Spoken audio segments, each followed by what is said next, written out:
On this week's episode of The Grid, we've got Scott out of the studio, so we're taking over the production. So we got the production team in the house. We're going to be talking all about behind the scenes from different Kelby One productions.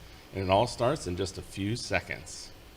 The Grid is brought to you by Platypod, the tripod alternative that is changing the world. Everybody has a Platypod. You should too. Go to platypod.com. Well, hey everybody, welcome to The Grid. And it's not like the normal grid that you see because Scott is not here today. So last minute, had some changes. So the production team's taking over. So I'm joined by Christina and Jason from our production team. So you probably heard of these people. You know, Scott's talked about them over the years. And you know, you guys have been on in little spots. But you know, today I think we want to talk about like actual like production stuff, like the actual Kelby One Productions, Photoshop world, even The Grid here, you know, all these productions that we do. So Jason is he's the guy who does a lot of our directing for our projects. So, you know, if you see like Kelby One classes, all that, and then Christina, who heads up the video department, does a lot of the producing. So these two kind of work in tandem, kind of put this stuff all together. So this is a great opportunity also, if you're a big fan of that stuff that we do, to ask any questions you might have of the productions that we do. So we want to hear from you during the show. You know, get your questions, anything, feedback from you. We'd love to hear feedback, you know, comments. We're still going to be monitoring the comments, taking your questions, doing some of that live here on air and stuff as well. But we have a bunch of different prizes to give away today. So what prizes do we have, guys? Well, today we're going to give away our last multi-accessory kit. Ooh, the last one. Next week we'll have to come up with something different from Platypod. Yeah, so we got the Platypod multi-accessory kit. And then we'll give away Scott's travel book. Ooh, love that book. And this is just one of his new books. It's How Do I Do That in Lightroom, and it's actually hasn't been printed yet. We're waiting on the print, but we had been giving away like either the ebook version, or if someone would want to win the print and wait until it's ready, we'll send it to you. And finally, the Lightroom Classic book. Yeah, another one by Scott Kelby, right? It's all like what all Scott does must be write books. He does write a lot. He does write a lot, but and he has two more that he's working on. But he too, doesn't. Right? He doesn't just write books, because he films classes with us, and he goes organizes all this stuff that we're doing. So it's crazy that he finds the time to do all that stuff as well. Absolutely, and he was just at a conference last week up in New York. Was it Chicago? No, Boston area. Boston. So. And he's writing the trailer for the Photoshop World. Oh yeah, so trailer. We're right in the Photoshop World movie, now. So we're working on that right now. And these guys, they're actually putting together all the behind the scenes. Because that's the thing is, I think that's what a lot of people don't see, is there's a whole process that goes into making this stuff, which you brought up something great. Something we got to talk about as well is Photoshop World. But before we get there, I think, do we have any other prizes to give away? Yes, we do have a couple more prizes. The On One Effects 2022. Mm-hmm. And then we also have the V-Flat World. I love that they were a new sponsor for us, and they're giving away awesome prizes. We've got the one V-Flat. Some lucky winner will get shipped anyone in the United States. Yes. It's a portable V-Flat. So cool if you're traveling or trying to do stuff on location, because you can fit it in your car. And you guys use these on your productions all the time now, right? We just used them. Yeah. It's very nice. And then also they made a new product called a Duo Board, which you can use for, you know, like product photography or making like a different kind of background for like tabletop stuff. So you get two different boards in one package, and then they both have different sides, so it's like really like kind of getting four. And they are also giving anyone a discount that if you're watching and you're interested in V-Flat, you go to vflatworld.com and use the code KELBY10, and you can get 10% off when you check out. So there you go. Everybody's a winner here on The Grid, right? Mm-hmm. Yep. But the last one, we do have another discount. Maybe, Jason, if you want to talk about this one, because I know this is near and dear to your heart because you've been digging into this lately. Yeah, we got the Smug Mug 20% off, kel.by/smugmug. Right. register for free 2-week trial, and then when it ends, 20% off is given. Yeah, so you get 20% off. So everybody's getting 20% off if you go to that link, sign up for Smug. I know, Jason, you've been I really wanted to setting launch up. my website here on the grid. Yeah, so I think at the end of the show, Jason is going to launch his Smug Mug website because he's been building it the last couple of weeks. We've been, he's been talking to me about like, well, what about this? What about that? So it's really cool that you can do that without having all that web knowledge, or you don't really have to have all this like internet knowledge. It's just No, and very it's simple. out of my expertise, but I did try HostGator, and I was trying to build a WordPress, and it was over my head. Yeah. It really was. And so the Smug Mug made it easy for me to make photos that look good in a presentation that people can purchase. So I was really happy with Smug Mug. Yeah, I love it too. That's what I host mine on as well, because it's just so easy. We want to be doing photography. We want to be doing video. We want to be producing stuff. We don't want to be worried about, do we have to update our WordPress install, or do we have to add some security update to our hosting? Like we don't have to worry about that with SmugBug. It's just basically you sign up, you set it up. It's very what you see is what you get, is what I would say, right? It's like kind of like drag and drops. There's some different templates and stuff, and I thought the templates they had work for me for sure. Like there was 3 of them. I couldn't decide which one I wanted. Yeah. Well, and then it's a drop ship situation too, so you don't have to worry about On the the printing side, hassle of trying to ship these things out. It's pretty much they do all the work for you, and you set your prices, and it's just done. Yeah, and I think that's what sold you on it, is that you didn't have to manage any of that stuff, right? Yeah, because the one thing, like, I think I could have actually done a site just showing pictures, but the whole storefront, that's a whole other side that is very complicated.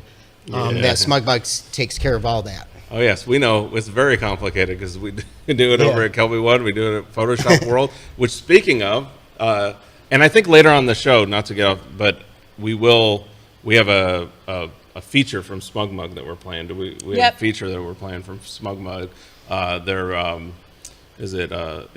Was it behind the lens or through the lens? I forget exactly what it is, but it's basically these little vignettes that they're doing that they're really cool.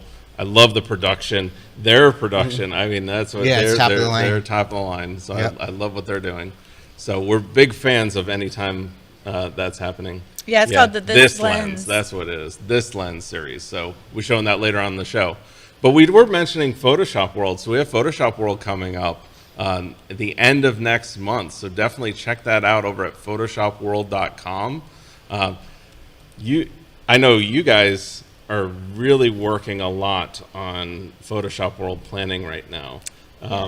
Is there anything you can share with us that's going to be interesting or intriguing about it from your guys' perspective? Well, I mean, just the amount of classes that we're going to be offering. We're going to have 3 different tracks going along for pretty much 4 days. I mean, we offer it as a 3-day event, but really we always do a pre-con day. So there's going to be extra classes in the pre-con day, as well as the 3 full classes with 3 different tracks and just amazing instructors. We've got Dave Black, Kaylee Greer, Karen Hutton, Rami, Scott, of course, Erik, and Joe McNally, Deb Sandage, just so many different great instructors.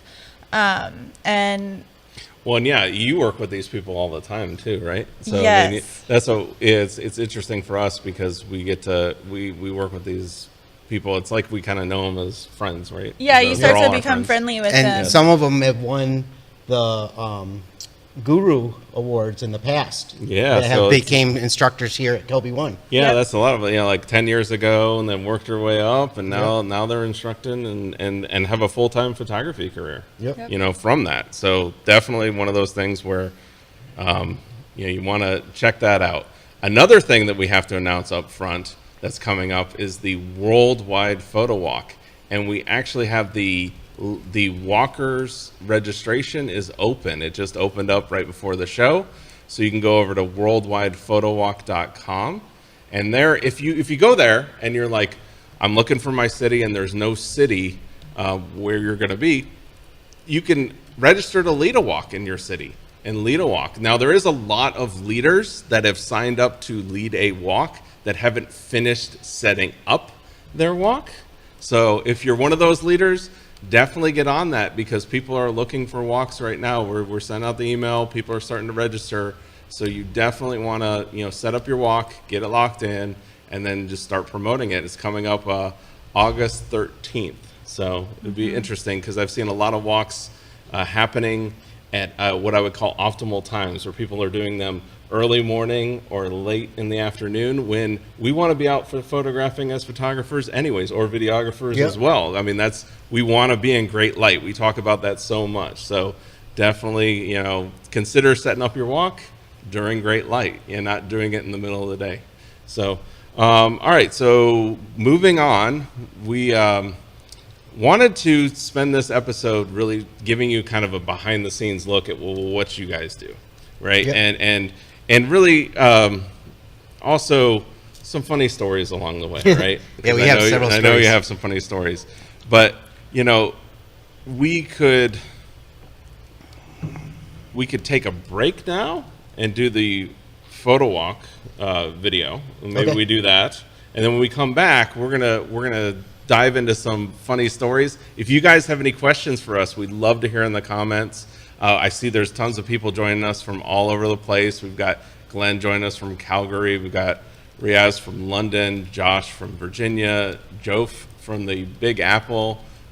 We have Mike joining us from Wisconsin, Marcella from Miami, Sharon from Minnesota, Graham from Malta, all the way to Malta. So we got people joining us all over the world. We'd love to hear your questions. If you have any questions for us, and really anything about photography, because we can kind of go anywhere with this show. It's one of those where we want to give you a glimpse behind the scenes, but we're here also to answer any questions you might have about anything that comes up. So we'll see you back here in just a few minutes, diving into the behind the scenes at Kelby One. Well, hi, everybody. I have got some really exciting news. The 13th annual Worldwide Photo Walk is back. It's not virtual this year. We are back on the streets. We're out there, and we're getting together in more than 1,000 cities around the world to take some photos, stroll through some really photogenic areas, make some new friends, and maybe even win some cool prizes. This year's walk is on Saturday, August 13th, and everybody's invited to join in the fun and become part of the world's largest social photography event. So here's how it works. Go to worldwidephotowalk.com. Use the search to see if there's already a photo walk organized in your city. There's a pretty good chance there is, because last year we had nearly 1,000 photo walks all over the world. Your leader will pick a spot for everybody to meet up, and then you follow this route chosen by your leader. You take lots of pictures along the way. It's some walking, it's some talking, it's some sharing, lots of laughing and smiles the whole time. The walks are very leisurely paced, and it's just 2 hours from start to finish. Now, most walks end at a restaurant or a cafe and pub where you can hang out with your fellow walkers, maybe grab some food or a drink, and you can meet the other photographers on your walk. After the walk, you might want to enter the optional photo contest. Entering's free, the walk is free, it's all free.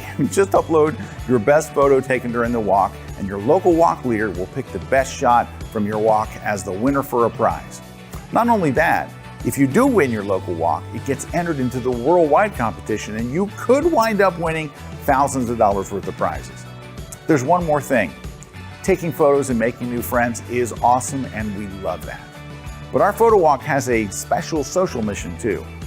Each year, we raise money for the Springs of Hope Orphanage in Nakuru, Kenya. It's home to over 60 awesome kids who need our help. They need everything from food to clothing to education, transportation, and medical care. And it's been the mission of our photo walk to help these kids. Now, we do this by asking each of our photo walkers to donate just $1, just $1 when you sign up for the walk, and 100% of that money that we raise, goes straight to the orphanage. This donation is totally optional. You don't have to give a penny, but it would be awesome if you could donate that $1. It all adds up like you cannot imagine, and it makes a huge difference in the life of these children. Okay, so that's the scoop. We're going to do a big photo walk all over the world, and you're invited to be a part of it. Take a bunch of great pictures, change the life of some awesome kids at the same time. So go to worldwidephotowalk.com right now, find a photo walk near you, and I'll see you this August.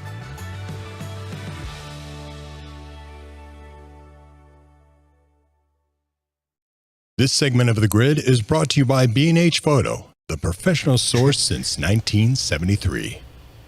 All right, we are back, and I love that look at the photo walk. Been doing it for 13 years. I remember the first photo walk, and it's a great event. If you haven't gone to one before, just getting out there, getting with other photographers in your local community, going out and seeing what they're seeing in the same location you're at really kind of sparks your creativity as well. And you just create friends. I mean, I have lifelong friends. I've gone to other countries on a photo walk and just met people, and now we stay in contact. And it's really cool to like grow that community in your local area or anywhere you're at. I know this is a time of year when a lot of people are traveling. If you're traveling, find one in your area, right? Yeah, and we don't take any money for it. It's all pure donations for the Springs of Hope, and I know that they really appreciate the funding that we give them each year for it, and they really rely on it, and it's amazing all the children that get help from it. Yeah, very cool. All right, so let's move on from the photo walk into the productions that we have here at Kelby One. So, Jason, maybe you could kick us off with, there was a big photo shoot years ago with Scott that maybe you could walk us through. So one of our, and this was several years ago, but it was an amazing shoot with Scott, and we were at the Rialto? It was the Rialto Theater in Tampa, and we had a full crew with cameras, photographers. We had grips, all the lights you can imagine. It was big. Yeah. It was as big as what we do here. So we have a video that we're going to roll, and it just shows, it's like 2 minutes. It shows all the behind the scenes, and then we can talk about it. Yeah, let's roll that, and then we'll talk about it afterwards. You guys can let us know what's going on.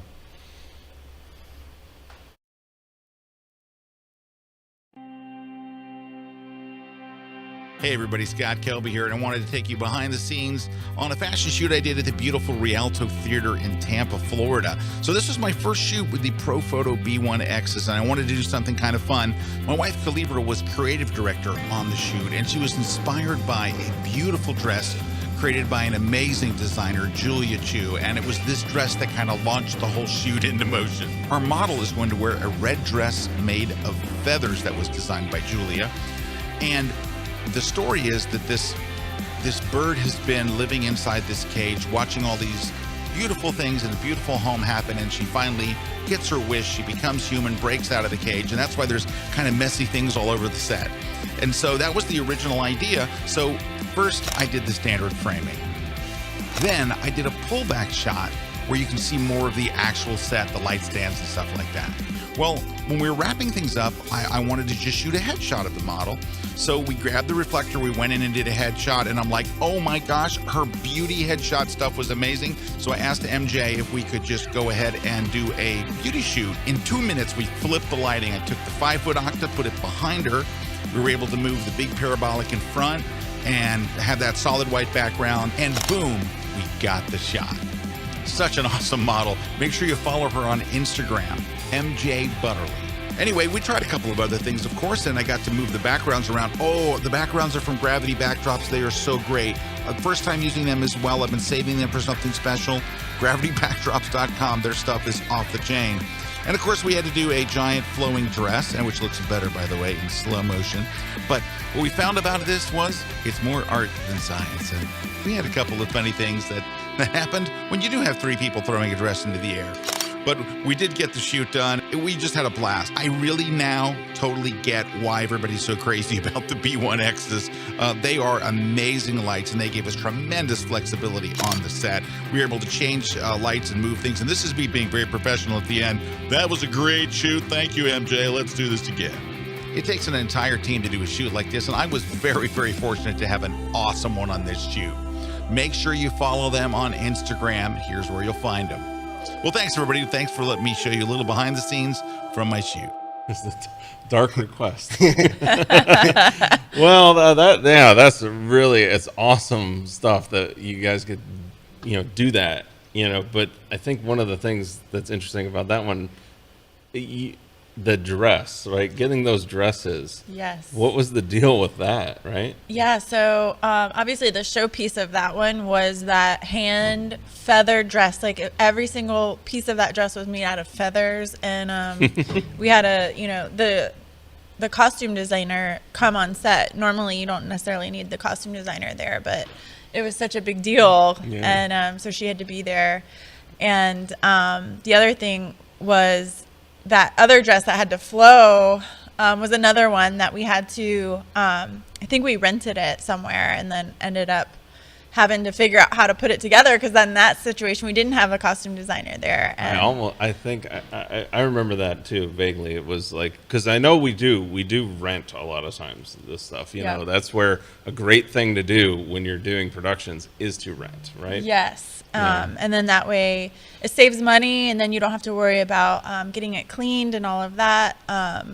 But you tend to get, you know, better pieces that are more unique and camera friendly and just something interesting to shoot.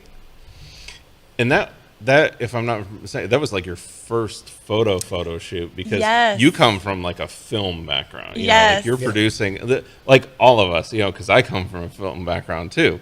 So it's like that was your first like photo shoot rather than video shoot, It was my first photo shoot ever, and you know, I had to wear the hat of like still thinking in terms of like the photo world or the film world, in terms of you still need to build a crew, make sure all of your equipment's there, make sure you have crafty for everyone and stuff like that. And so, you know, but it was my first time ever doing a photo shoot for Scott. So of course I wanted to make sure everything was perfect, and it ended up going really well. And it was definitely, I was nervous, but I think it was fun. It was really fun. Thanks. Now I do have to point something out though. I think you guys need to like expand the wardrobe, because I'm pretty sure you guys are wearing like the same stuff in the Busted. Jason this and I is my favorite black shirt. I thought for a second, it's like, do we have production uniforms? I was like, I'm not one to talk. Like, I have my standard, this is my uniform, right? So it's just, I love these Tommy Bahama polos. So I have one, and I don't have to think about it. It's like, it's a Steve Jobs or something where I'm like, I don't have to think about my clothes. I just put on the shirt. You know, and it's like, here, I'm done. So it's interesting, but we do tend to wear a lot of black. Yes. So that is definitely in our wardrobe. And that's a good point, is why do we tend to wear black when we're on the production side of things? Well, it's for several reasons. One, you know, black absorbs light, so you're not going to be seen behind the scenes. You can kind of stay hidden, so that way you're not in someone's face when they're on camera.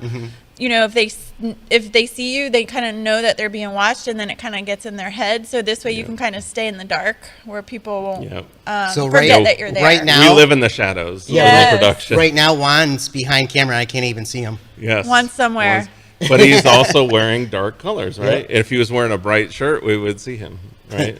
So, hey, Juan, somewhere back there. Actually, I see him, because you can actually see his light from his headset. Right back there.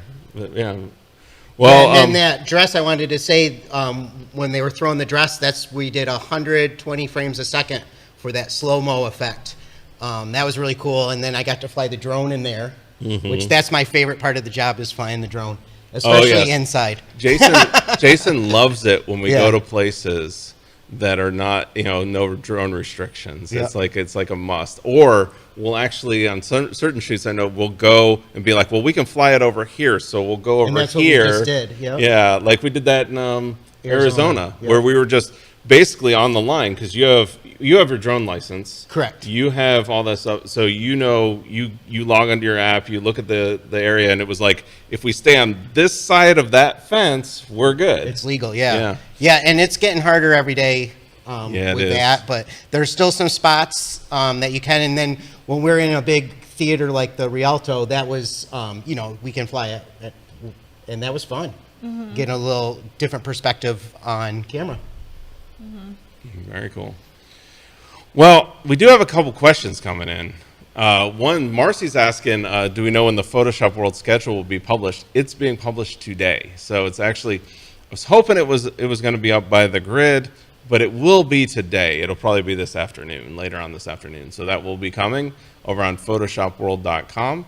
Great schedule, loving it. There's a lot of, I'm so excited about the Photoshop training. There's a lot of people that have been asking us for a little deeper of Photoshop training, more advanced Photoshop training.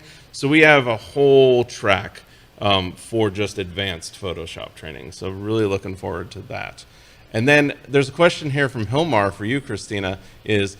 Christina, tell us the most disastrous experience you've had behind the scenes. So what's the most disastrous experience? I kind of know Jason's. Oh. I kind of know Jason's. Yes. Or maybe know Jason's. Or maybe he has a worse one, but I kind of know Jason's. Yeah, so for me, luckily I feel like most of the time things go pretty well for us. We try to prepare as much as possible, and I wear that hat where in the beginning I'm, in pre-production, you always want to kind of plan everything out, but then as soon as you get on set that day, you got to take that hat off and be ready to be flexible and just whatever happens and go with the flow and be willing to change if you need to. But there's something I do recall that it actually took 3 times to produce, and that was another Scott photo shoot. We were going to do a safari kind of look, and we were going out like maybe an hour away into some field with cows, and it took 3 times for us to get there because of the weather. So I had a whole crew like drive for an hour to this shoot, in multiple different vehicles, and makeup people, model, extra photo assistants and stuff like that, plus our crew, Scott, and everybody's driving out there. We show up, and then within maybe less than 30 minutes, we're all getting out of our car, kind of doing a location scout, and then all of a sudden this black cloud shows up. And the cows all start running. And I've never seen cows run before. And I'm like, what is happening? And it was because the rain was coming through and they were feeling the rain. They all start booking. And then before you know it, we are under pretty much water. Everybody's in their car, like, what are we going to do? And we had to cancel that shoot, do it again. So we scheduled it again. And then that day, there was a tornado warning. And then finally, the 3rd time we scheduled and everybody got out there, we actually got to shoot it. But that I would say probably would be the most disastrous. Yeah. And I lucked out on that one because I didn't get called into helping. Because sometimes I'll help if you guys need an extra hand. I think actually for that one, I ended up being the drone pilot for a little bit. Yeah, because I couldn't make that. Yeah, because Jason couldn't make it, so I got pulled into that one. I got to come to the 3rd one, so I got to see it all like, oh, fine, and it actually turned out great. It was an awesome shoot. The pictures are great, location's great, but that's part of the process, right? Mm-hmm. We do find, especially, I think what is challenging with your job is a lot of the times we are working in Florida. Right. And Florida weather is very unpredictable. It can come like we can have a forecast that says there'll be no rain. It'll be fine, and then this thundercloud will come just out of nowhere and wash out the shoot like it did for you, and then have cows running by you. Yeah, and that was the challenge with that shoot, is because Scott wanted it to look like a safari. Yep. And we're in Florida, right? Yeah. So it was that was why we had to go to this specific field, because they had like tall grass, and when it's defocused in the background, it does. It looked, but that's another part of your job especially is that location scouting, right? Oh, absolutely. So a lot of times Christina is driving around working with people trying to find locations, but that's part of the process as a photographer or as a producer. That's part of the process. When you see the locations that we get, a lot of times it is just working and calling around and figuring out where you can go, right? Mm-hmm. Absolutely. Yeah, like could you give any tips to anybody to like figuring out like a lot of people want to know like how do you find that location, right, and get like a field in the middle of Florida. It was off the interstate, and like I think it was getting close to like, was it Bushnell? I don't know. That sounds about right. I don't know where it was, but anyways, it was out the boonies. It was it was what we maybe we call the boonies, right? It was like So how do you get a place like that? Yeah, so you start just kind of with a short list of ideas, or just kind of have an idea of different places that you might be able to check out, and you have to call them and maybe even go look. I usually will go in person, because you're not just looking at what also might be work from a visual perspective, but you also want to make sure is there a place for people to get changed? Is there power? So then that way you can draw power if you need to. Are there, you want bathrooms so people can go to the restroom. You want shade. So there's all these other elements that go into it as well besides just will it fit the bill in terms of what's on camera. And so I kind of have, and then audio is another thing for video people, especially you want to, when you're doing a location scout, you always want to keep audio in mind and kind of pay attention. Is there going to be, like if you're in a building, crazy sounds and then all of a sudden you can't record and get clean sound? Or what's the ambient sound like? And so you want to take all those things into perspective when you're doing some location scouting. So, final thing from Hillers is that's the most disastrous. What about the funniest? I mean, the cows running is pretty funny, but what's the funniest? Let me think about that. See, do you have one, because I Jason? actually think Jason's, if I know, it'd be the funniest and the most disastrous all in one. Yeah. Like Jason did it all in one. Yeah, hands down. It was our Arizona trip. Yeah, I think actually there's a comment there that says Josh saying, "Let's hear Jason's cactus story from Arizona." Yeah, so I'm gonna roll, Eric. I'm gonna roll this video. right. You can just see on my computer, but so yeah, there's cactuses everywhere as you see in the Yeah. background, and we were hiking up this mountain. That mountain, yeah. And it was brutally hot. And so Erik, Kuna, and Rami were both, they both are really tall, and I got short legs. And they leaped over this barbed wire fence. And Stop. It was not a leap. It was a step over. I did not leap over. I stepped over. yeah, so I was the leaper. And so I started going, and I had my backpack full of gear, and it was a good amount of weight on me. I would say, I like to exaggerate, but it was like 20 the pounds or backpack so. was heavy, but it saved you. Yeah, and so I start going over, and I'm stepping over this metal fence, and then all of a sudden I realized with my legs I couldn't make it. So I started coming back, and my backpack swung me, and I went backwards into my side entire cactus. And it stuck in my head and all the way down my arm, my butt, down my leg, and I fell backwards on my backpack, which saved my back because I would have fell right into His backpack had, no joke, 100 of those cactus balls in it that we pulled out. So Erik comes over, and he's freaking out because it must have looked so bad. And I didn't looked realize so how bad. bad it was. And So bad. all the cactus hit me at the same time. So I guess my body was like, the pain was just everywhere. Yeah, it just was everywhere. And I looked down, and I saw a big one coming out of my leg, and I was like, oh, that's where it is. And then he's looking at me like, oh my God. And I was like, what? And he's like, there's one in your face. And I go like this, and I hit it. I'm like, oh. They're on your head. They're on your face. That was the other thing. It's a good thing you had a hat on, too. Yeah. Because it saved the top of your head. Oh, yeah. But There then- was, well, Rami actually had to take one cactus, what would you call them? The little barbs. The barb out of the back of my head with a tweezer. Yeah, we had to actually go back to That was the a bonding cabin, moment. get out the lights, and he had a tweezer because he had one that we could not get out in the Yep. field. But yeah, I remember getting that phone call, and it was like my phone had rung. It was later at night, so it was after work hours, and I'm seeing, Yeah, I had to call Erik her. calling me, and then all of a sudden I saw, I think maybe Jason, or it was like multiple phone calls. I was like, I better answer this. And they're all in the car. Rami, Erik, and Jason are all in the car driving together. And they're like, Christina, Jason fell into a cactus. And hearing Jason tell the story, it was like traumatic, but I couldn't help myself, but I had to laugh because just the three of them in the car together. It was just so funny hearing them from their perspective tell the story.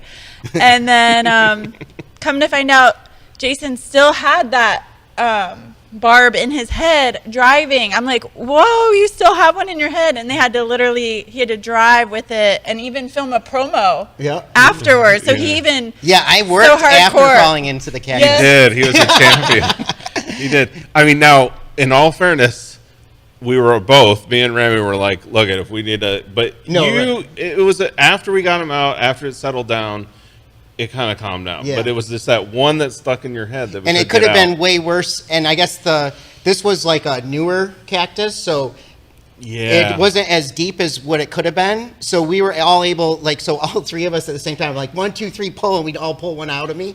Well, it and we would were stretch pulling your skin. we were pulling with sticks because we Yeah. couldn't grab them. Yeah. So we're have like tweezers, like chopsticks, and like flicking them out of them. Yeah. Oh my gosh. And then It was terrible.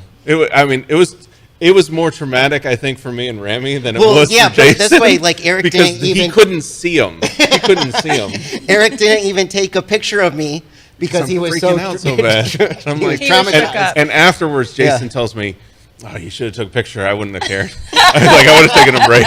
I'm like, "No, I mean, you had all these cactus all over you." I'm like, it was like full on. Like, okay, we got to get these cactus out because I'm thinking also we're probably about a mile. Yeah, it was a in, good solid mile. like a good mile in. So it wasn't like we were just gonna like get right back to the car. So Yeah, and that was a good one. When I was laying there with all of it, I was like, I was more embarrassed than anything. Like, it was like my adult life. Like, it was an embarrassing moment for me because I'm just like this. I'm like, help me.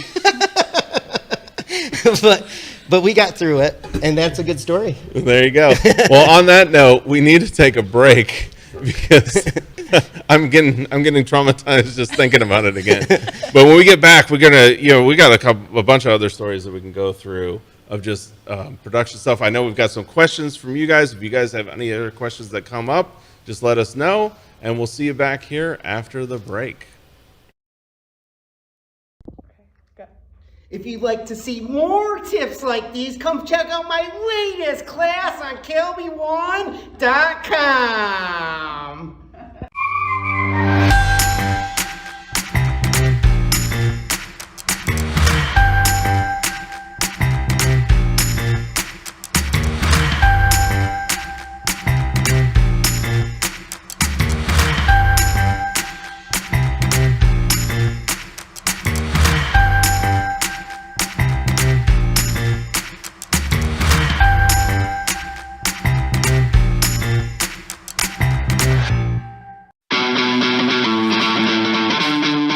Hey everyone, my name is Rob Foldy. I'd like to invite you to check out my new class on how to take awesome sports and action photos using just your iPhone. Maybe you've tried shooting with your phone before and you're frustrated because your content's just missing the mark a little bit. We're gonna unlock all of the secret features that you need to know so that you can start getting better sports and action photos today. We're gonna cover a lot of things in this class. We're gonna have a lot of fun. We're gonna cover everything from still photography and all the kind of various options we have there, from regular still photos. We're gonna cover burst mode, live photos. We're gonna kind of move over into video a little bit and talk about how to quickly get to video right from your camera, how to take slow-mo videos. And we're gonna talk about things like lens choices, how to use the different lenses that this iPhone or any other iPhone you might have are gonna have available to you. We're gonna talk about storytelling and how not only get just the peak action moments, but also some of those in-between moments that really help you tell the story holistically from start to finish. We have a lot of really, really cool scenes here at this park. We're here at the skate park. We also have baseball. We're working with some great models. We have some really great people that are just here enjoying the park that we're gonna get some content of as well. Come check it out. It's gonna be awesome. You're gonna learn a lot and you're gonna have a lot of fun. It's available exclusively on kelby1.com.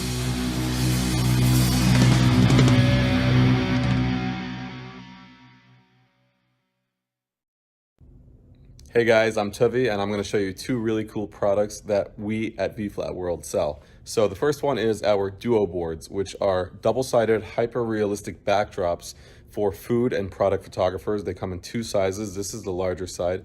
We have all different types of textures and designs. These are some of the new ones that came out recently, and they also, there's a bag option available for them.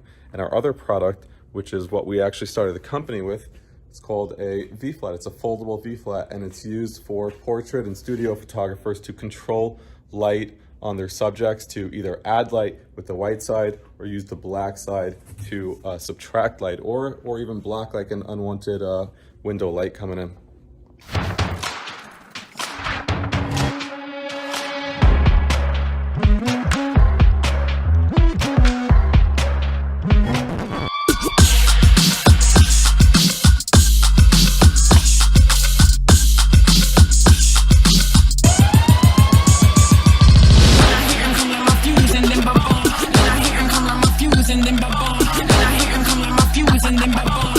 See you later.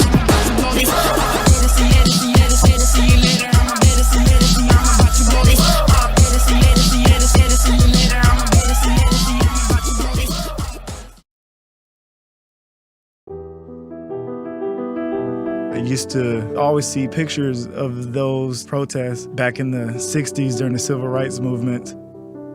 And then when that moment came where everybody was in the streets, I knew I had to be out there. I wanted to protest, but I also wanted to capture what was happening. The good, bad, the ugly, the beautiful. That's what drawn me out there. And that was a moment that changed my life and I will never forget.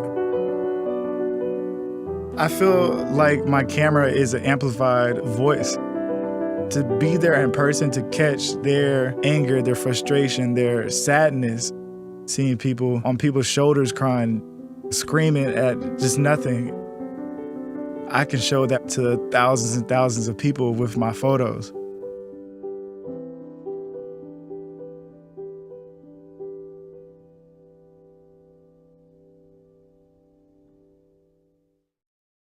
This segment of The Grid is brought to you by Canon. All right, we're back. And we're talking crazy production stories. We got the cactus story out there.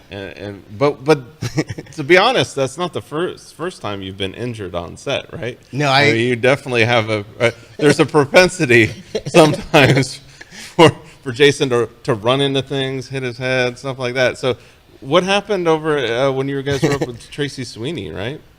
Yep. Yes. Yeah, so what happened there? Well, from my perspective, I remember we were on set. We were outside at a playground. We were shooting with children. And then all of a sudden, I just heard boom. And I looked back, and Jason's on the ground. Like, almost like, and he didn't get up for a minute. So I was like, oh, what happened? Well, it's because I always trying to get the shot, right? And it is part of that. I'm rolling this video of, you'll see the playground. Yeah, so this is a playground. And the kids are wild. Kids are wild. Yeah, yeah. And so I'm trying to follow them, and I was running to catch up with one, and I literally ran into the monkey bars. Oh. And I had my hat on, so I didn't see above the hat, so it just hit me in the forehead, and it literally knocked me off my feet onto my back. So you kind of like slid back. Like it kind of like chopped you down. And thank goodness, because those playgrounds are all like padded. You know, with the stuff. So I didn't get really hurt. Tracy had to have her assistant get an ice pack, and I had a little bit of a bruise here. But yeah, that was a little scary. Yeah, I was scared when he was like, just laying there on the ground. But that brings up a good point is, you know, we do, like you said, we do a lot to get the shot sometimes, right? That's as photographers, as videographers, but we have to be cautious. Yeah, safety first. I mean, safety first. That was and that's where, like, mistake, even looking back, even at the cactus thing, what it was is anticipation for getting the location. We should have, like we did earlier in the day when we scouted, walked the extra 100 yards. Yeah, it was only to the gate that didn't have a tilted down barbed wire. We should have just walked to the gate 100 yards, but you get excited and you're like, that's the spot we need to go to. Why walk that 100 yards, just come back? Well, your backpack has a different story, right? Yeah. So, yeah, that's where you get into that stuff. You really want to be cautious about getting the shot.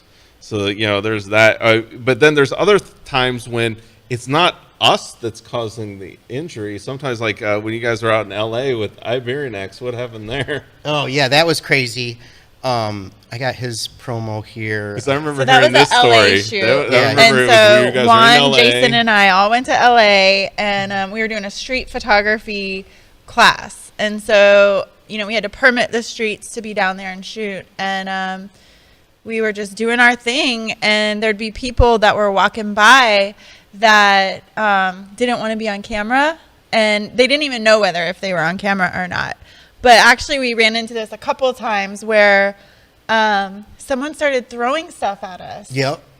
Like a coin. I think someone flicked like a... Yeah, so that one shot where you saw all the people crossing the street, he was trying to get, Iberionex was trying to get like someone walking, and this guy noticed, and he was a vagrant, like he had no shirt on, he was down and out, and he was so mad at us doing it. Like we weren't focused on him at all, but he was just mad. He's mad at life, and he took a quarter and he flicked it, and it literally hit Iberionex right in the camera lens, which I would imagine it chipped it. I don't know if he ever. I don't think it if damaged hurt the lens or anything, but that was kind of scary. The guy was a little scary. He was like he was off his rocker. Yeah, definitely. And that happens sometimes on productions as well. And so that, like in LA, I was disappointed with the way the city was, because it just was a lot of people like that, and there was no authorities to help move those type of. So it was good. We had a full crew. It was Juan, Christina, and I, and then Iberinex. So we were kind of all looking out for each other and going around corners and stuff and making sure, especially after that, we were looking at the next spot if there was going to be any problem people before we started recording, because because you got a lot of, like, not only that, but just a lot of, like, heckling, I guess I would call it. Yeah, someone, like, I remember cussing us out. Some lady was just also seemed like she wasn't with it all the way either, and she just started yelling at us. But then you have to protect your equipment too, so you're trying to film, and then you also want to make sure that whatever gear you have that's nearby is still going to be protected. That too. Well, I mean, just like Jefferson Graham with the stolen camera. Yeah. Like that kind of stuff. I mean, when we're out, like, you do have to be more cautious at location, and I'll like move from one tripod to another. I mean, that's a chance for someone to run over and grab the whole thing and take off with it. Yeah. So especially in a city like LA. Yeah. Yep, for sure. Well, so there's a lot of stuff when you're talking about those environments where it's little sometimes dangerous or being more cautious, but when we're talking about maybe switching over to, like, we were talking about the weather. So one of the things I think that we being from Florida, we don't have a lot of experience with cold weather. Oh, yeah. However, I know Jason, we've got thrown into some of those cold weather scenarios, right? Yeah, no, the Banff, Canada with Rampton, like, we were going just like we were in Arizona, but we were going a mile out in the snow. Rami was in front of us with snowshoes, or what do they call those? Snowshoes, yeah. Yeah, snowshoes. And we were walking directly behind his path so we wouldn't fall down, because it was that deep. It was like 5 foot of snow. Yeah. So I would be walking, and then I'd step on the side of the snowshoes, and then I'd start to slide down. And that was pretty intense. And it was cold, and I had a full snowsuit on and gloves and everything, but the metal tripod, it would go through your gloves, and my fingers were freezing underneath that, and I was not used to that. That was rough. And I am from upstate New York, so I have been through winters, but I've been in Florida too long. But that was you do become accustomed when you start coming down here. Yeah, it's like your blood changes. Right? And then Rami, he just gets right in the middle of the river. And the funniest with him is he gets out of the river and his pants instantly froze. And then we had to break the ice on his legs so he could walk again. But it's funny, because I've been with Rami in the rivers before. The rivers are warm. Yes, because they're above 32 degrees. Yep. So you get in the water and you're like, oh, this is nice. It's kind of warm, even though it's like 34 degrees or 33 degrees or whatever. But then you get out. Yeah, and it had been. And that's when it I really dare to say, hitting. I think it was close to 0 degrees. Yeah. I mean, it was pretty cold. Yeah. I remember you guys telling me you had to put the batteries, like, tucked in somewhere in order to keep them warm. Oh, yeah, because that's the other thing with the cold. The batteries don't last as long, so you have to keep them warmer. So yeah, just with your video camera. And so this is going back to Rami, because he always brags about the D850. Yeah. But his D850 was working like a champ. We had Canon C100s, and our LCD screens literally stopped working. It was still recording, but I had no monitor of what I was recording. Freezing. So that was where the weather affected our equipment for sure.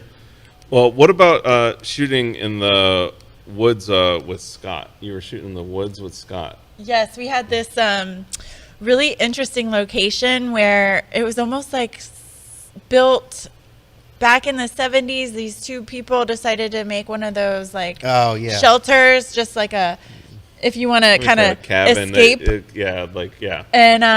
And so they had all this interesting stuff on the property, and we actually shot there a couple more times after, because once we knew the location. But you're out in these woods, we were trying to, I think, doing a natural light shoot. So you wanted some stuff interior, some stuff exterior. There it is. I got it. And so, you know, how do you prepare for that? You have to make sure you've got the bug spray, the sunscreen for your crew, and just, you know, having to lug all the gear and stuff around, and anything else that you might need for the shoot. It's just a lot of work and extra thinking ahead and preparation, which I would say is key in pretty much everything that we're talking about, is just preparing for whatever environment you're going into, and just kind of making sure you have everything you need ahead of time. So a lot of these things, even though you see just a blip on screen, you know, the preparation that went into it is probably 2 times more than what is actually shown in terms of work and what you have to do to make all of this happen. Right, and the reason I think that this is very important, you know, there's the video side of it, but also you guys are always videoing photo shoots, right? Or photo. So there's 2 sides of this. So like that's the production side, but all that other side had to be done to make the photo, right? Yep. So you just can't go out there and make those photos. You have to plan and prepare and do all the same stuff that you would have to do for video to really make those epic photos or make those, you know, impactful photos. Right. Right. Now, You're not was going that out the and same winging it. location as Dave Black, right? Yeah, so then So later, we got the Dave Black too. Yeah, then we knew we needed another kind of location that was rugged, and that particular property had this kind of barn on it, and Dave Black, we did a shoot with him. It was a light painting class, and I remember that was probably the hardest class I've had to produce, because he you know, wanted 3 different setups that were completely different. So you can see this motorcycle here. I had to find that motorcycle, and he wasn't, you know, he wasn't going to just settle for anything, which is what I love too about him. It's like makes it harder, but then I mean, look at that thing. Yeah, it's that just so motorcycle. epic, and it's like not your regular thing that you'd see. So it's like you had to work a little harder to get something that was special and unique and worthy to photograph. And so we went back to that location for that, and that was at night. So of course all the bugs were coming out, and Oh yeah, the bugs. I hate bugs. right. But and you were hearing weird noises like woo. Yeah. That's my world, though. And I love that. and then, you know, we had to shut all the lights off because it was light painting. So when we would go to shoot, it was like, okay, lights out, and then he would, you know, light paint the cycle and then see if that picture came out good or not. Yeah, did that you was. guys, did you guys use like a low light or infrared camera on that shoot? Yeah, I'm sure we have one of our Was it low light infrareds. or Yep. infrared? Oh, I think one. We did have one of them. Yep. Yep. Which I think it's the camera that we use here on this set to do the jib. You know, when we go out, that's the camera that has the infrared. Infrared, yeah. So we'll take our grid camera off and use it. Yeah, but that's only for those certain circumstances where we can't light, because that's another part you don't think with the video side is we can't affect the photography. Exactly. You know, so if we're setting up video lights and doing all that stuff and you're trying to do light banding, it's not going to work. No, exactly. Yeah. Yep. Yep. So, Yeah, that was real interesting. I liked how Dave, like, because when I've seen light painting before, it's just like a little hit here or there. He was doing like 6 different lights all over the place, and it was pretty cool. he uses different types of lights and Yep. different shapes of lights. He's Yep. very good at that painting with it. You know, he's using it intentionally. Like, I am going to paint with this little one here, but then the bigger one here, and Yep. he does that all within like one frame. Yep. Over like 20-30 seconds or whatever it is. Yeah. So before we go to our next break and talking about shoots, tell me the story about Frank Dorhoff and the police. Oh, that was in Amsterdam? Yeah, I was outside of Amsterdam, near Frank's studio, and we had this model, and she looked young. She was a young model, beautiful, and we're 3 grown men following her into this. It was like a tunnel for bicycles, and someone saw us. Well, she was wearing a trench coat too, right? Oh yeah, she had a trench coat on that didn't Just help a the trench situation. So someone called the cops saying, "Hey, these 3 men just took this young girl into the tunnel." The bike tunnel. Yeah, and all of a sudden 2 cops show up, and they approached me first, and I was like, English. And Frank came out of the tunnel, and then he just took over. And by the end of it, the cops were laughing with us, and they actually we got to take selfie pictures with the cops. I remember seeing that, the selfie pictures. Yeah, because they realized that, we weren't doing anything wrong, and it was just whoever called was looking out for the female, of course. Mm-hmm. Yeah. And make sure that she was all right. And that totally makes sense. And that's where, sometimes in those situations, like, I never fault anybody for that. I mean, I'd appreciate that. Yep. But a lot of times it's just having to know that if you're doing certain things, you're putting yourself on the radar. Correct. Right? And that's absolutely. and that's what the tripod police, right? You know, when you bring out a tripod and you set it down, you're just putting yourself on the radar. Yeah, and then everybody kind of looks like, oh, that's the tripod. Yep. What are we going to do with it? The one we just did was, Scott will tell you, he just was talking about it on his class, but in Prague, we were going into this synagogue, and the guard outside, he immediately pointed, because I had a task cam hanging off me, and it said mic 1, mic 2, and I had the microphones and the camera and a big backpack full of gear, and he's like, "You're professionals," and he's pointing at Scott, and Scott had to talk him into letting us into that synagogue. Yeah. And what's funny is everybody that's in there, there's a lot of people that are in there with equipment that's just as good. It's just they didn't have all the other equipment. I think the audio equipment does always raise the... Yeah, and I had these big headphones on. And the audio equipment definitely raises the bar. So now I'm just going to use the little earbuds in situations like that. Yeah. You gotta look low key. Yeah. Yeah, and the pocket, again, I can't say we enough. like to say Jason's coming in hot, right? He looked like he was going on a mission. Yeah. No, and I can't say enough about the pocket. Like, we like the Canon R6 to shoot a lot of video out in the field, but the pocket is so small and it really doesn't cause that attention, you know, so we could... And you're talking the DJI pocket. The DJI Pocket. Highly recommend it. 4K stabilized. A lot of our classes lately, part of the class has been shot on that. Yep. Yeah. And I can't say enough about that piece of equipment. Yeah, it works great. I remember Jason went to Costa Rica for a class with Rick Salmon, and they were doing stuff. They were shooting inside the car. And normally in the film world back in the day, you'd have to like take out a car seat, put up, some kind of mount. Big rig. Yeah.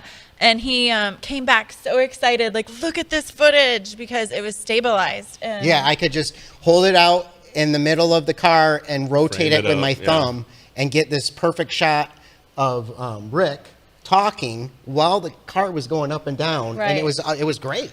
Yeah. Couldn't ask for any better. Very cool.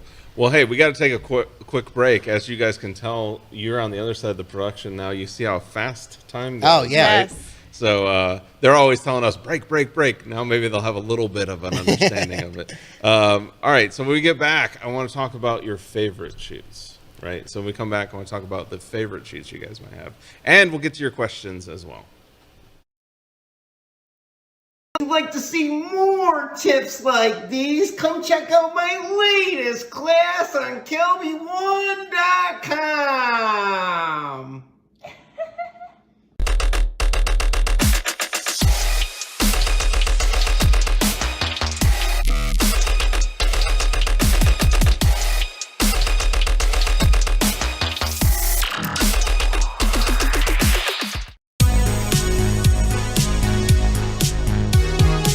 Hey Kelby One members, we're back with another class, and this class is all about demystifying panos and time lapses.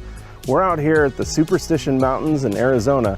This is going to be a basic class on how you can get up to speed. We're going to introduce concepts to you on how to scout for panos and time lapses. We're going to talk about gear we need for all this stuff, and then we're going to go through different scenarios. We're going to shoot panos with multiple images where we're going to go all across the scene, showing the vastness of the landscape or the vastness of the Milky Way.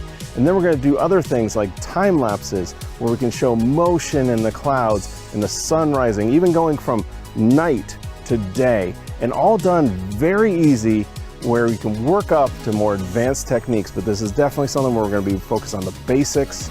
So join me at my new class on kelby1.com.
This segment of The Grid is brought to you by Platypod, the world's most compact tripod base. I don't know what that means. Wait, that's some weird signal. All right. It's not like a cut or wrap it up. They're always doing that to us. Wrap it up, cut, let's go to break, And then I have to write really big on screen. Break. Yeah. Yep. And that's usually when doing the critiques, and it goes like forever, which actually I saw somebody was asking to answer this question. Who decides what pics get into blind photo critiques? Are you looking for anything special for the selection? I can tell you what we're looking for is for people to have 3 images, hopefully of a size that we can actually show on screen, because a lot of times people send us too small of a size. And then the other thing is 3 images that they're really kind of random. We look at the files, we pull out enough that we could cover in that show, and it's really kind of random beyond that. But a lot of times the reason they don't get picked is there isn't 3 images, they aren't formatted right, they're in, they don't download right, or they're in a weird format or something like that, or they didn't upload right. So it's really random, yet it's just we don't. What I'm saying is we don't. Like we're not going to critique that because we just don't like the photos, or we aren't going to critique it because the photos are so good. Like that's where you do see on the blind photo critiques, you see great photos next to photos where we tell people, hey, photography might not be your thing, right. Or and then we try to help you, and that's the big thing. For sure. Because that's we're all here because we want to help people. Like we like to do this. Like this is what we like to do. So we like to help people make better photos. So that's why we. Yeah, it absolutely helps me. Like when I see some things that Scott points out, I was like, oh, that's right. Like some of the things you might not think of right away, and then you start zeroing in when you're taking your pictures and be like, okay, watch out for this. That's a distracting element right there. That horizon line's got to be straight. Yeah. Well, and another thing that I always get questions about is how do we know when we're going to do one? And I always tell people just follow Scott on Twitter. He'll usually announce it the day before, as well as his Facebook page. So just, make sure you add him as a favorite. So when he tweets or puts a post out, you can kind of catch it when it's going to happen. Yep. Very cool. All right. So favorite shoots. What's some of the favorite shoots that you guys might have over the years? I know you got a couple. Yeah, well, I gotta say, because it is with Erik, but he got me in credentials to go to the Solar Orbiter. Solar Orbiter on NASA. I was actually standing right where the space shuttle used to take off. Yeah. And like as a kid, like my dad used to work for Lockheed Martin. And he did space shuttle parts, and so I would always he would bring home the stickers for each launch from the space shuttle, and I had those all on my door as a kid. And just to be at NASA was my favorite, hands down. And it was so cool to watch Erik, because then you get in this bus, and they go up to the launch site, and you get out, and Erik, like all these guys, there's 20 to 30 guys all setting up cameras, and each one's putting 1 to 2 camera. Erik's putting like 6 cameras up. And I was blown away. I was like, holy cow, like he's doing more than anyone here. And it was really impressive to watch that, and just to be in that area too, because we were standing right where they're like, watch out, because right here, the fumes and the toxic would come out, and people would have to cover their cameras, to protect them and stuff. It was pretty neat. Well, I always thought it was interesting too, because when Jason came back from that shoot and he was telling me how Erik sets up, and you have to like go hours before it even launches just to set up your camera, and then you leave it there, and then you have to like trigger it somehow remotely. I use a MyOps. MyOps trigger, yes, like trigger. Yeah. And then also just the idea of like leaving it, and you have to worry about the dew or something overnight, or protecting it for when you're leaving it, and then you have to go back again and pick it all back up. Yeah. It's fun. And that was funny too, because we're in the bus coming back, and pretty much everyone's shot is the same, and they're all like, "Oh, look at my shot," and it was just, and they're all rushing to upload to social, news agencies, and it was the environment was pretty fun to see. Yeah, it really is. It's a fun thing. Yeah. You know. But again, it's a lot of work. You know, Yeah. and I think that's where you Oh, look at it. definitely. I mean, that's where great photography. It really is. I mean, you have to go through these process of all this production for great photography, for great videography. That's just part of the process. Yeah, and when I'm like in something like that, because usually we have Juan and Erik as a crew, and Christina, like that Iberinex, we had 2 camera guys, a producer, but this was like, because of the access, it was just me. So then I have to make the decision, okay, am I going to get this, this, and this, which I usually get, or I got to be like, no, I got to get the story, which that's what I did. So that's a decision I have to make when doing those types of shoots by myself. It's Like, very okay, true. what is the most important thing here that I can capture, because I can't get everything. Yeah, you have to prioritize. Yep. And sometimes it's a circus, right? You know. Oh yeah. Good segue. We did. We got to shoot at the circus for one of our shoots, which was so much fun and just cool to be able to say I got to shoot inside the circus. And that was with Kirk Marsh, who had also been one of our guru winners for Photoshop World. And he Yeah, if you haven't seen that class, it's really interesting. Go watch it. he's a really good compositor. And so he's also a clown, not just a photographer, but also a clown. Is literally a clown, which is hysterical, right? Yeah. And so he's that was a fun shoot. And he also now does his own circus. I know at this time he was, one of the people in a different person circus, and now I think he's actually started his own. So shout out to him for that. But we had to, be in situations too where you're like, as a producer, you're always thinking safety first, but sometimes, you're doing things like having people high up on ladders or throwing fire around. And so it's something you have to be extra careful about. But it was definitely cool to be able to say we got to shoot in the circus. And what about dealing with fire? Yeah, with fire. That was an interesting. This is one of, we all like fire, right? I Yeah. like fire. That's why I like rockets, right? Yeah, for sure. And we had a class with Brett Malley, and he's also another really good compositor and does effects and stuff like that. And so I think we were doing a class on like in-camera special effects. Yeah, where he was actually taking shots of the effect he was going to use. So he wasn't just taking somebody else's shot. He was shooting the fire to actually use the fire, right? Yes. And so you can see right here, that's actually a Christmas tree. It was Erik's Christmas tree. Yeah, in Erik's He backyard. was so kind. This is my sister's backyard. Oh, that's right. She's more the pyrotechnic in the family. She's the pyro in the family. I like fire, but not as much as my sister likes. Yeah.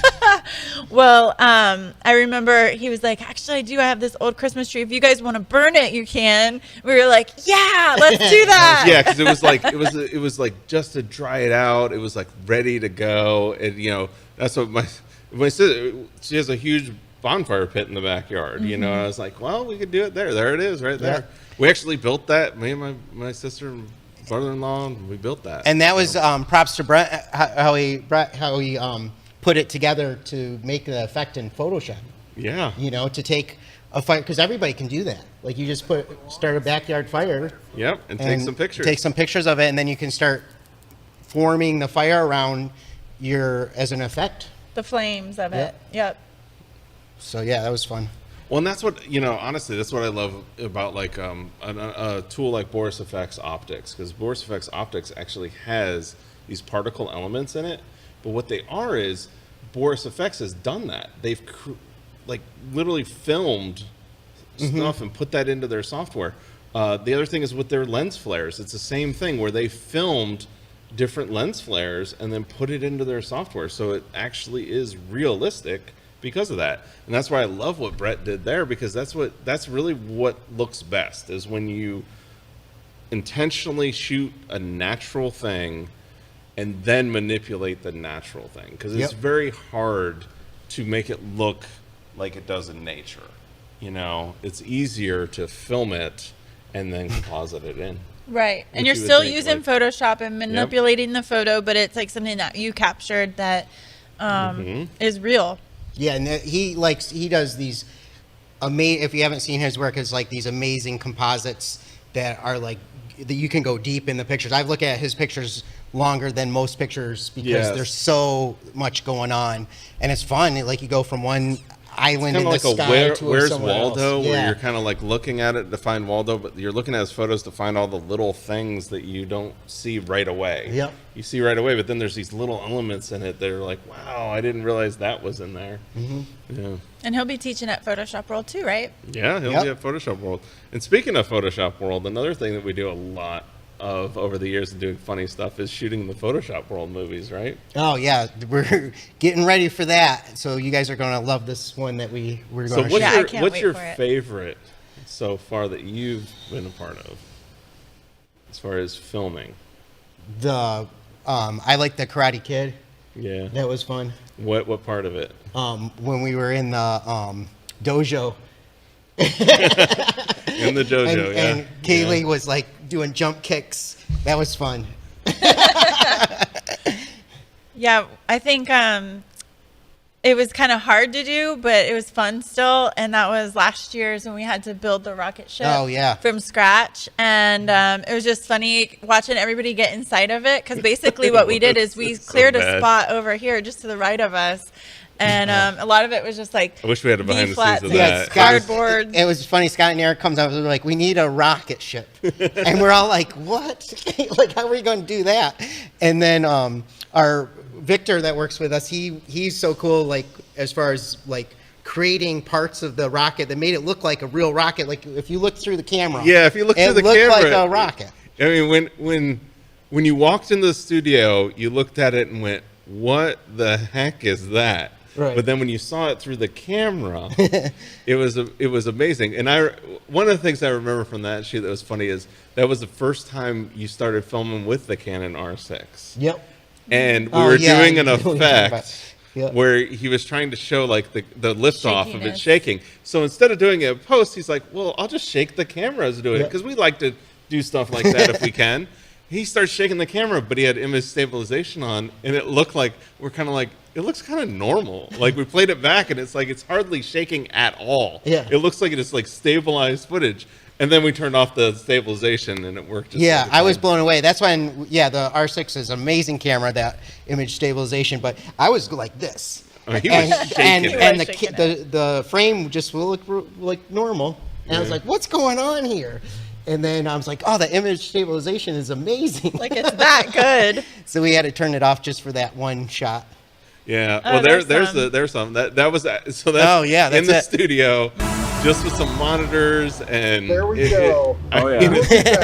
You're right, You that was saw a lot that. of fun If when you it- saw that, you would think that is not what I would imagine that set looking like. It was amazing. Yeah, Yeah, in and then fact, Ron, we took- our IT, he did all those monitors up on the. So we had all these monitors, and then we had like old video.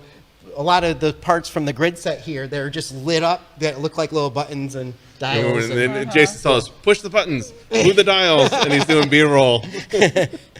Yeah, It that was was a good. fun. That was a fun shoot. Yeah, but a lot of times what people don't realize is we have a very short period of time to make those movies. Like Yeah, we got so a much, couple so days. much going on that Yeah. a lot of times these videos are done in a matter of days, like you're talking about. Like, Yep. but that's where that's kind of our style, right? That we're very much we're going to get it done, we're going to get it done well, but we've got to move on to doing other stuff because we want to get back to producing classes Yeah. and get back to producing the events. But I and think doing that's the a fun training. time of year But it for is the us. fun time because I love doing that. My favorite was before your time, but we did the Top Gun, and we did this Top Gun theme, and the way we filmed that actually very reminiscent of what we did with the capsule, where we were in the studio on our psych wall, and we had taken a couple projectors and projected moving clouds behind, right, and then built a basically a glass container with a racing seat. We had gotten like a racing seat, so it looked like you were in this, and they got the helmets. And the way you filmed it, actually, the way we discovered filming it, we actually went and figured out how they filmed Top Gun.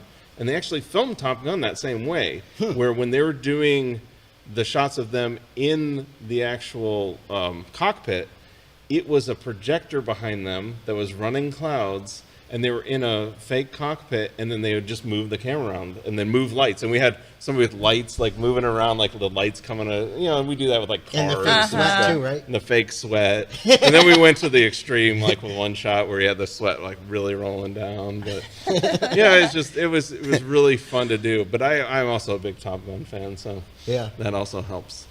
There you go. But I'm going to just say, I bet you that this year's will be my new favorite. So I can't tell y'all what it is, but definitely tune in for this year's Photoshop World movie. It's going to be awesome. Well, and I think you've pulled out some stuff. Like I know what you were able to get as far as the main prop, and that will make it. That will make it. Put it that way. Oh my gosh. Yeah. So very, very exciting stuff. So we got questions. I just want to rattle through a couple questions here. So Diane's asking, what about when you're in the studio? Surely there's some mishaps even under perfect conditions. So anything in the studio that's happened? I just thought of something as we were reading that. I remember one time I got this model who typically, when you request a model, I remember the photographer was asking, can we just see like a selfie of them? Because you want to see what they look like with that when they're not all dolled up. So we said, okay, we want her to come just like that. And her hair was like perfectly blown out and straight. And then she shows up and her hair was like super curly and just not done at all. And it basically ruined the shoot. So that was like a situation where you pretty much are set up to be ready to go, but then the model showed up and then the photographer had to reschedule that shoot so that we could get the appropriate model for it, for what they needed. That was a disaster. So that's one of those things where definitely with that, making sure that if there is a condition like, hey, you want the straightened hair, that communicating that's one of those kind of, you put that mental note back in your I think book. we did actually say that too, and she showed up wrong. So of course the agency was, or people so apologetic. showing up with Windows laptops that don't work. Yeah. We always make fun as of we're people. like a Mac ad here, right? Yeah. No, I get what you're saying. I mean, there's just sometimes a little bit more problems we might have on set with the Mac or the Windows machines. But anything you can think of, Eric? in the studio, it tends to not be as crazy. Mm-hmm. I think in the studio it really is when stuff doesn't go off on time, especially when you're doing live stuff. There's always especially when doing live things, it seems like equipment always tries to act up and break on you like 10-15 minutes before. We get tested the day before. I don't know how many times this happened to me where we tested the day before, done everything, and then like I'll be sitting over there ready to teach a class at the conference, and they're like, your screen is gone blank. And unexplainable. There's nothing that can explain it. We'll add a different piece of equipment. It won't work. Then we'll go back to the original piece of equipment, and it'll start working. Yeah, I say 90% of our problems always end up being the wire. Something's wrong with the wire, the SDI cable or something, because they get run over by the monitors, and there's people walking on them. Wear and tear over years. We use our studios. I mean, we're constantly in here. We're constantly producing content and filming stuff. So it does get used, and that does cause problems. So that is one of those studio things that definitely gives me a headache. It's the equipment and syncing things up, and especially when we're going live. It's easier when we're not going live because if that problem happens, we've got a little bit of extra time or padding. But usually if you see the grid going late, it's for two reasons. One is Scott's still rolling in, or it's because one of the production equipment, it just kind of goes weird. It's got a mind of its own. Yeah, it does. And it always messes with you at the most inopportune time. So Stuart's asking a question here of who gets the credit for dressing your sets? They look so good on screen. I mean, I think that's just a variety of people. We do tend to have like sets already pretty much ready, and then we'll try to sometimes differentiate them a little bit by switching out something like a prop or something like that. But I know Scott does love to have lots of different sets to choose from. Yeah, like sometimes you won't notice, but stuff on the grid set moves around. Like just randomly, because we'll just come in and move stuff around. We actually do it to each other to like, like mess with each other. Like something will be over here this time, or something will be over here this time. So, and then Jennifer's asking a question: do you have to get permits to do the photo shoots? And I know this is your question, but I know the answer. So typically, of course, the kind of rule of thumb is if it's anything that's going to be recognizable, that can be identified, then you're going to want some kind of either location agreement or a permit for that area, so it doesn't come and get you later. Typically, as long as you have production insurance, then usually you can get a permit pretty easy. And when you say production insurance, I mean, for people that are just starting out, like, what are you talking about there? Yeah, so typically you have to protect wherever you're going to be shooting. So production insurance can be purchased like as an annual thing where you have it for a whole year, or you can just buy it for a particular shoot. So of course we do it so often that we need the annual one. But if you were just going to do like one shoot, you wanted to shoot downtown somewhere, you're going to just want to get some production insurance for that one shoot. And then pretty much when you go to apply, you'll have to show the certificate that you have that. And typically like different counties and cities will let you shoot for a minimum fee or even free as long as you have that insurance.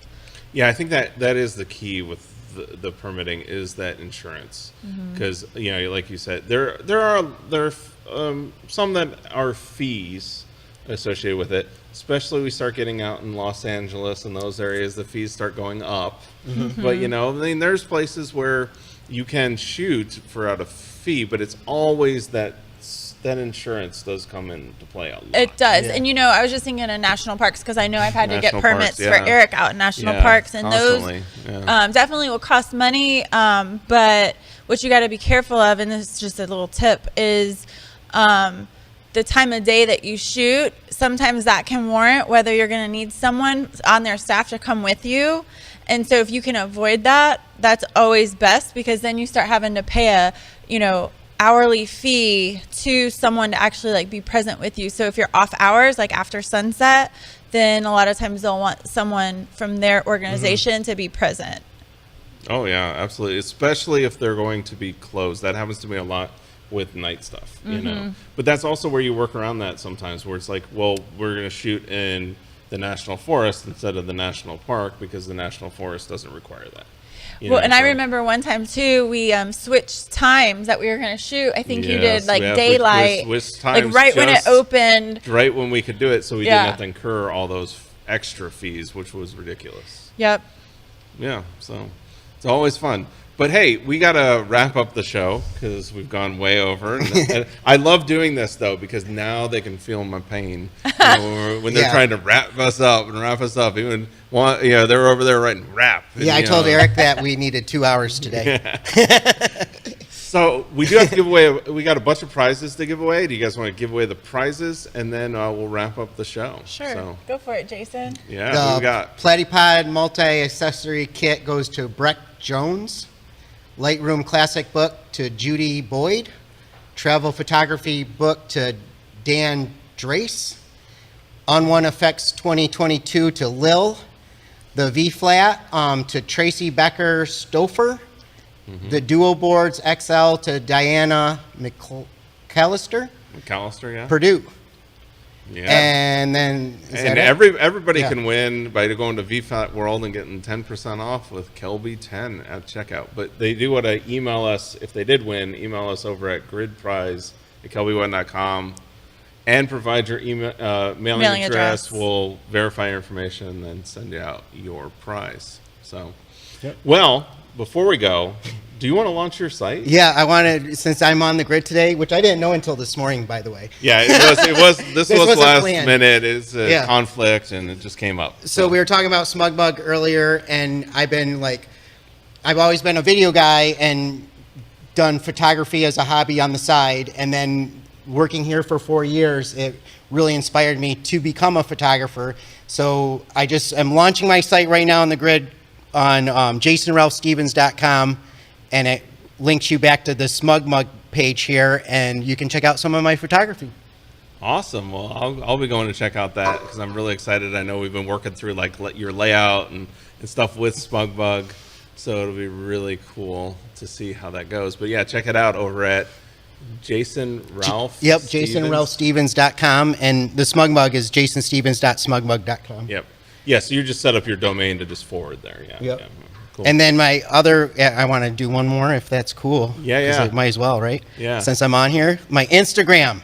I'm trying to get 1,000 followers. Yes, and He's so close. And it's Jason Ralph Stevens on his Instagram. Yeah, if you guys can help me out. Not dark requests anymore. Yeah, I changed it. Yes. And he's trying to beat Juan. I'm trying to beat Juan. But, we heart Juan too. So if you... yeah, definitely check out. Yeah, Juan and I are competitive. Yes, definitely check out. No, Jason's competitive. I guess I'm competitive. Yeah, that is very true. Jason is competitive. Juan is competitive, but not the level that Jason is. So, all right, and then Christina, if they want to know more about us or. Christina doesn't really have like a website to check out. No, I don't do that kind of stuff. She doesn't do that kind of stuff. But if you ever want to get in touch with us about the productions or anything, just kelby1.com. Yep. So check it out. Yep. Thanks, everyone. We love getting to chat with you every week and seeing you in our community. And it's been fun to tell you a little bit about what we do behind the scenes. Well, thanks for coming on. I really appreciate it. I know this was last minute. But I hope this was fun for everybody. I think it was just really cool to see some of the behind the scenes stuff that we do here at Kelby One at the Grid, so you guys get a little glimpse into all the things that go into these productions. We'll be back next week. I actually won't be here next week. I will be up in dark sky territory shooting the new moon time of month with the Milky Way. So nice. I won't be here next week. But I'm sure we will be here with a great show. I might be tuning in remotely. We'll see how the internet connection goes. So I'll see you guys next week here on the Grid. Thanks, everyone. Woo!